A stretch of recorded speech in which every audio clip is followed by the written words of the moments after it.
Esta edición de Fútbol Picante es presentada por Allstate. Con Allstate estás en buenas manos.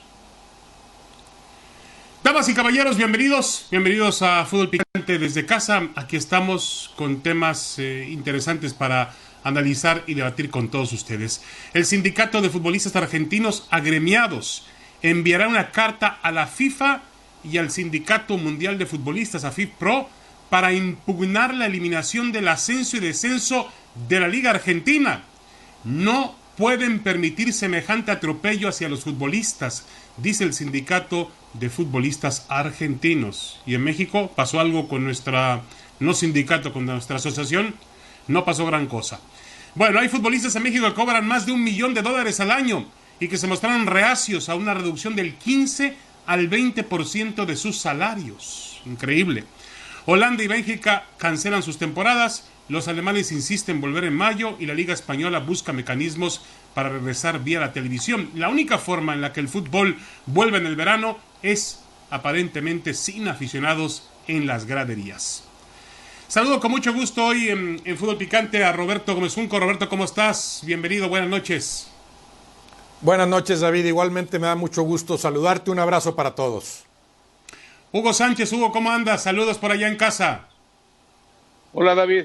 ¿Qué tal, vecino? Bien, gracias. Aquí estamos en casa y saludos para todos también. José Luis Higuera. José Luis, ¿cómo andas? Saludos. Placer saludarte. Bien, David. Igualmente un placer saludarlos, Hugo, Roberto, David, a todos. Buenas noches. Gusto estar aquí.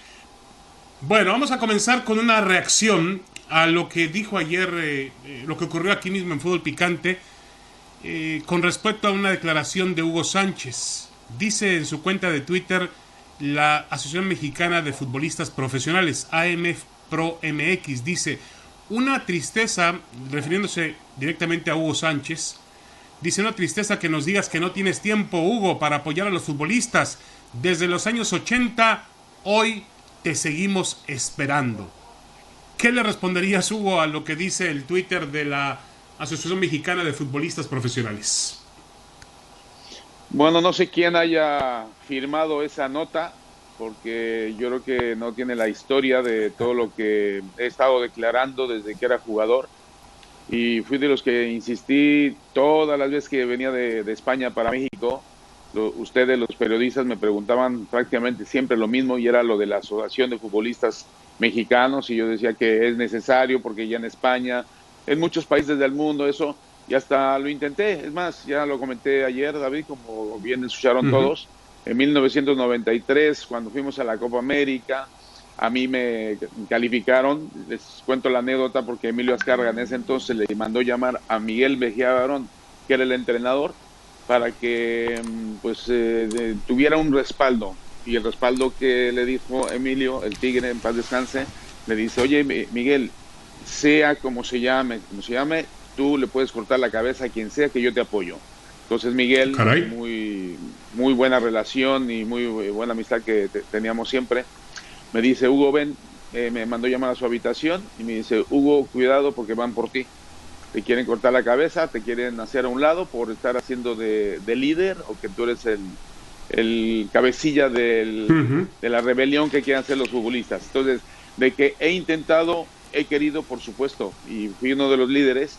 Ahí también estaba Beto Garciaspe, que también fue testigo, los jugadores como Ramón Ramírez, bueno, varios jugadores saben perfectamente que lo que hicimos estando en activos, lo intentamos, y mira que yo no estaba con la situación de poder ayudar de forma directa, porque estaba jugando yo en España, pero cada vez que venía a México, por supuesto que contribuía y apoyaba, hasta el grado que tuvo un enfrentamiento directo con Carlos Hermosillo, con Chepo de la Torre y Ruiz Esparza, cuando por esquiroles dijeron que no, y ahí fue como ayer les dije que enfrente de todos los jugadores le digo que son unos esquiroles y que no puede ser que por ustedes tres no se pueda hacer eso, porque la unidad hace la fuerza, y por esos esquiroles se rompió en ese entonces la posibilidad de que hubiera una asociación de futbolistas fuerte, y seguro que los directivos hubieran accedido a reconocernos en ese momento, pero no se pudo. Sí, yo me acuerdo muy bien de aquellos días, Hugo, y realmente la mentalidad que tú tenías al venir de Europa, que ya era una mentalidad diferente. Un poco más adelante vamos a tener un reportaje muy interesante sobre las ligas o los países más desarrollados en materia futbolística, cómo el sindicato, la asociación de futbolistas realmente es importante y fundamental.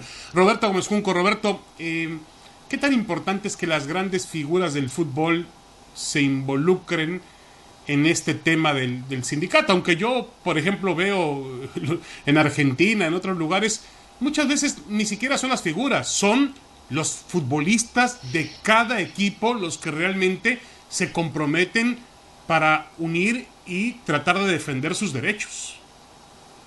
Sí, porque son asociaciones, son verdaderos gremios que tienen mucho tiempo funcionando muy bien como tales. Ya no necesitan que salga la figura del momento a apoyarlos o no. Ya tienen el caminito bien hecho y han sabido hacer, defender sus derechos cuando se les ha ofrecido. Por supuesto que en México hace falta eso, hace falta que figuras en plenitud futbolística apoyen movimientos como ese, que no lo hagan ya cuando están en decadencia, porque además los jóvenes que empiezan simplemente no pueden hacerlo. Yo entiendo que el caso de Hugo, cuando estaba en su muy ocupado metiendo goles en España, no estaba tan cerca del asunto en México. Creo que ahora Hugo en sus actuales condiciones sí podría ser, por lo que representa, un magnífico estandarte, un inmejorable ariete para entrarle a movimientos como este, si el tiempo se lo permitiera, pero en su momento entiendo que estaba ocupado en meter goles, ¿no? Y no es fácil pedirle a está triunfando en otros lares, que se preocupe por lo que sigue pasando en el reducido mundo del fútbol mexicano. Creo que les atañe mucho más a las figuras que están acá y que están en su plenitud futbolística. Sí, y mira que José Luis Higuera, en el fútbol mexicano hemos tenido movimientos, intentos de los futbolistas que finalmente han sido sofocados, ya lo mencionaba Hugo Sánchez en su momento, y así han existido otros en la historia.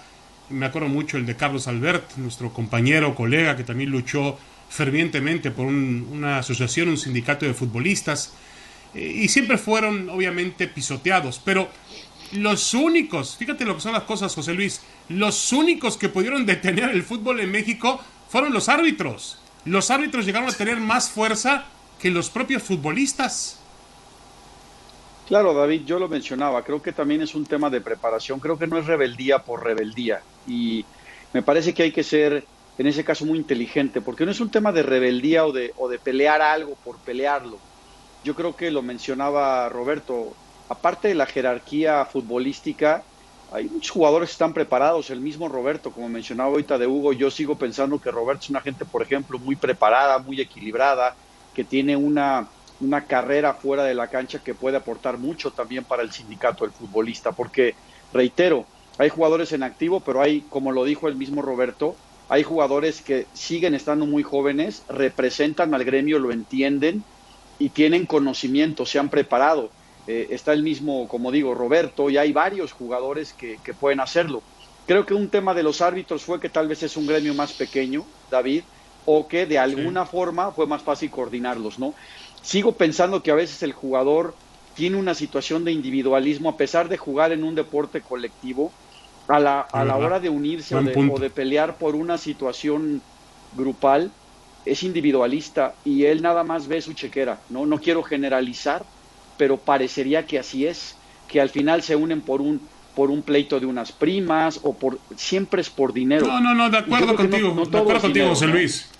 Ayer hablaba con un dueño de un equipo de primera división y me decía que tiene un futbolista extranjero que cobra más de $1 millón al año y le llamó a todos sus jugadores para decirles que tiene que reducir del 15 al 20% los salarios por ese tema de la pandemia.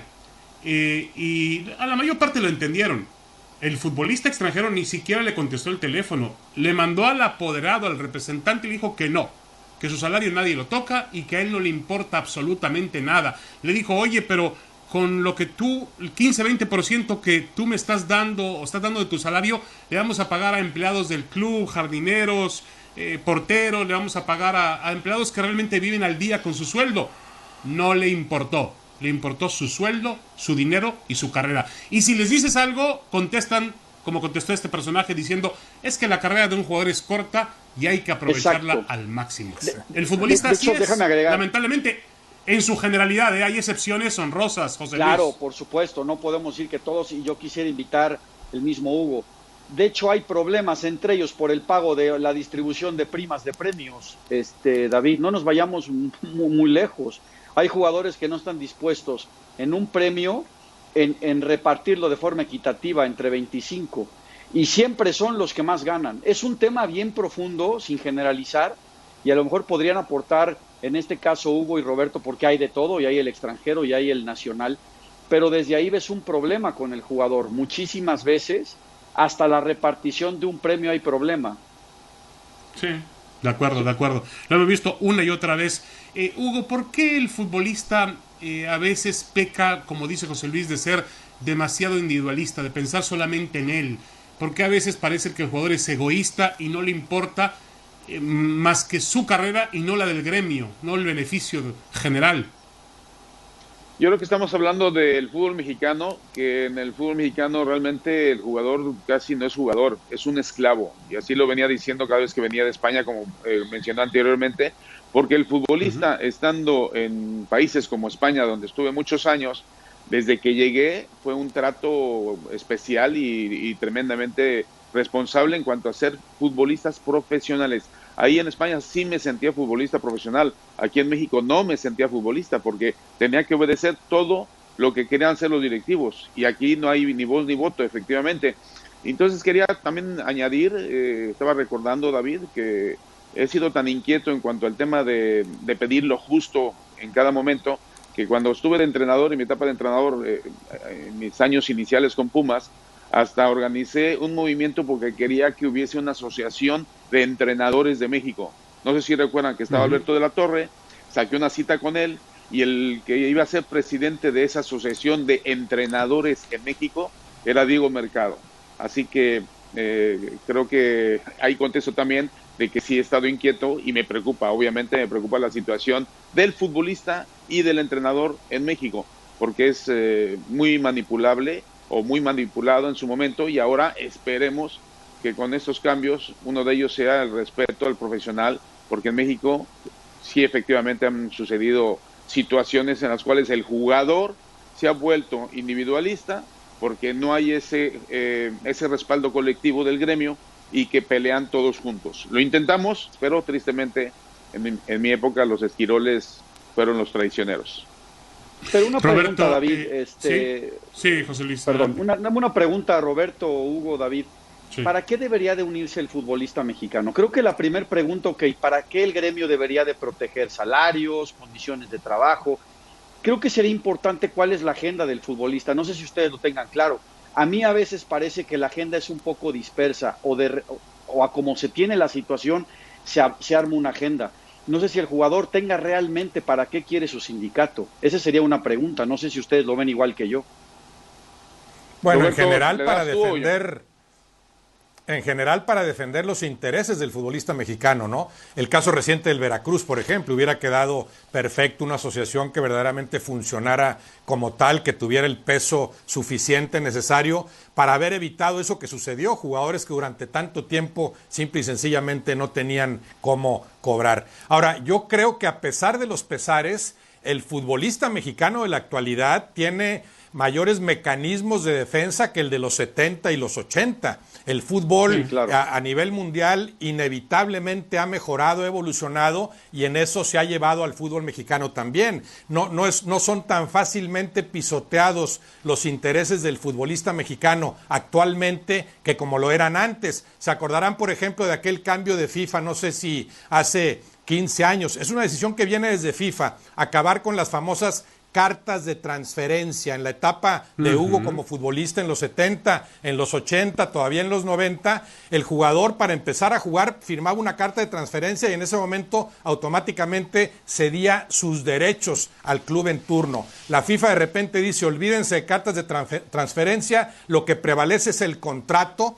Tienes contrato vigente, estás obligado a responderle al club. Acaba tu contrato y puedes tomar el camino que tú quieras. En el fútbol mexicano después se protegieron durante un lapso prolongado con aquel pacto de cuatreros realmente, ¿no? Que comerciaban con el futbolista como si fuera ganado. Pero después ya desapareciendo ese famoso pacto, sí creo que ahora el jugador mexicano sí cuenta con mayores posibilidades de defensa. Le falta mucho por avanzar, pero no está tan sometido como lo estaba hace 10, 20 o 30 años. Y pareciera, ayer se lo decía José Luis, pareciera que los clubes mexicanos, que todavía algunos directivos, quizá los de la vieja guardia, o algunos grupos que se mantienen con poder y que han tenido el poder históricamente en el fútbol mexicano, les cuesta trabajo admitir los nuevos lineamientos y los nuevos derechos que tiene el jugador en el mundo. Está claro que ayer lo discutía mucho con José Luis Higuera, pero uno de los temas más trascendentes en la historia de los derechos del futbolista en el mundo es el derecho de quedar libre, de ser agente libre, claro. Algo que se manejó mucho en las ligas de los Estados Unidos en la década de los 70. En el fútbol finalmente llegó, pero en México les cuesta trabajo, José Luis, Oye, David, entender que el jugador es libre. Comentar algo. Sí, Hugo. Que digo que te puedo dar sugerencias porque justo en uno de los tantos viajes que hago a España, en este caso a Madrid, cuando Luis Rubiales, antes de ser presidente de la federación, era el presidente de la Asociación de Futbolistas Españoles y de ahí dio el paso a ser presidente de la federación. Y estando él de presidente, fui a su oficina para pedirle toda la información relacionada a cómo se formó y todos los artículos que hay. Por eso José Luis estaba preguntando cuál es la agenda. Son muchísimas las agendas o muchísimos los temas a tocar en el mejoramiento del futbolista mexicano. Yo le sugiero al presidente, no sé si es autónomo o independiente de la Asociación de Futbolistas Mexicanos, que vayan a España, que vayan a Argentina, que vayan a Alemania, que vayan a Italia, que vayan a todos los países de primer mundo donde tienen muchos años las asociaciones de futbolistas y pregúntenle cómo se formaron y que si le pueden dar los estatutos y los artículos que tienen ellos ya avanzado, y eso les ayudaría mucho y ojalá pues que tengan esa inquietud. Yo sin tener nada de interés de querer ser presidente de la Asociación de Futbolistas Mexicanos, estando yo allá, me dieron toda la información que requerí. Lo que pasa es que esa información ya se quedó antigua. La actual es la que tienen que ir a pedir y ya verán que les va a ayudar muchísimo para fortalecer y que realmente haya credibilidad. Sí, de acuerdo contigo, Hugo.